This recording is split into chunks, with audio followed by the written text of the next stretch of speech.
حضرت موسیٰ علیہ السلام نے اللہ کی بارگاہ میں عرض کی یا اللہ مجھے کوئی ایسی عبادت بتا، میں کوئی ایسی عبادت کرنا چاہتا ہوں جس میں مجھے مشقت اٹھانی پڑے، میرے لیے بھاری ہو۔ اللہ والوں کی باتیں ہیں، کیا کمال کے لوگ ہوتے تھے۔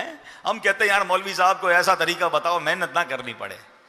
حضرت موسیٰ اللہ سے کہہ رہے ہیں یا اللہ کوئی ایسی عبادت بتا جس میں مجھے مشقت اٹھانی پڑے۔ اب دیکھیں رب کی طرف سے ارشاد کیا ہوا ہے، موسیٰ بلند آواز سے میرا ذکر کیا کرو۔ حضرت موسیٰ کو کیا تکلیف ہونی تھی، آپ نے اللہ کا ذکر کرنا شروع کیا، جتنا ذکر کرتے گئے اتنا مزہ آتا گیا، اتنا لطف آتا گیا، آپ اور ذکر کرتے گئے اور ذکر کرتے گئے۔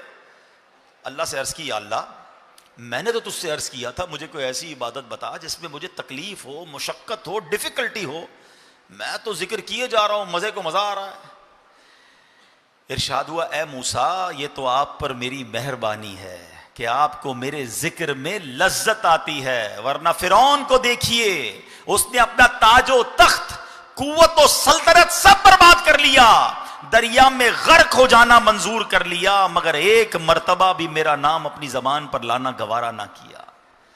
اس کا مطلب پتہ ہے کیا ہوا کہ خوش نصیب وہ ہے جسے ذکر کی توفیق ملتی ہے، جسے ذکر میں لطف آتا ہے، جسے ذکر کرنے کا جی چاہتا ہے۔